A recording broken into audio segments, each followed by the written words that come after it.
Hey, Garrick Wordmuller here, and I wanted to check in with my real estate warriors out there in the trenches. I know I haven't been in touch as much as usual, so I do apologize about that. We just finished up our first full month back at First Priority Financial, and we basically completely crushed it thanks to your help out there, so I do appreciate you guys. Basically going to be in the top 10 our first month out the gate.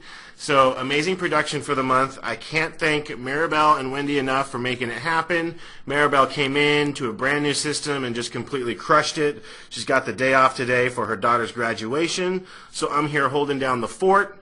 You know, I just want to know, daughter's graduation, right? What are these going to come up with next to get another additional day off, right? Anyway, all kidding aside, I also want to talk about the final part of the Dodd-Frank Act, which will soon be upon us. This is called the TILA-RESPA Integrated Disclosures Act, or TRID. If you want to be cool, you call it TRID. The final changes with Dodd-Frank, as I mentioned, and basically your purchase business is going to change forever once again with financed offers. So the revisions are pretty simple. There's two new disclosures, the loan estimate and the closing disclosure, or CD. I'll be going into these documents much in full detail in June, sending out videos. We're going to have a couple events discussing them, try to have some fun. I did attach some sample documents of these to the email I sent out. If you're watching this directly on YouTube, my goal is to have a link below with these two documents too, so check them out. The big changes are basically as follows.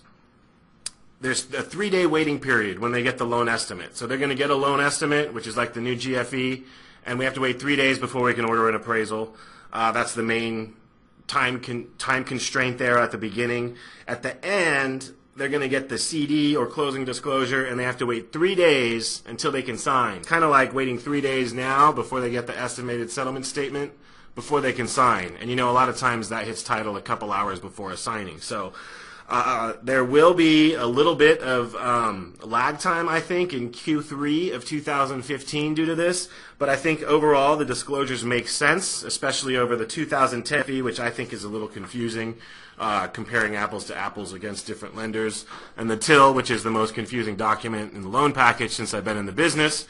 I think these are much more straightforward, so I think it is good for the borrower, and I think after the adjustment period it's just going to be business as usual for us. So stay tuned for more information on everything coming out, and again, I really appreciate you. Remember, we're here to help. Fully underwritten pre-approvals to $3 million in this escalating market. In-house underwriting, marketing support for you, anything you need. We want to be a part of your team. Have a great weekend. Go out there and crush it.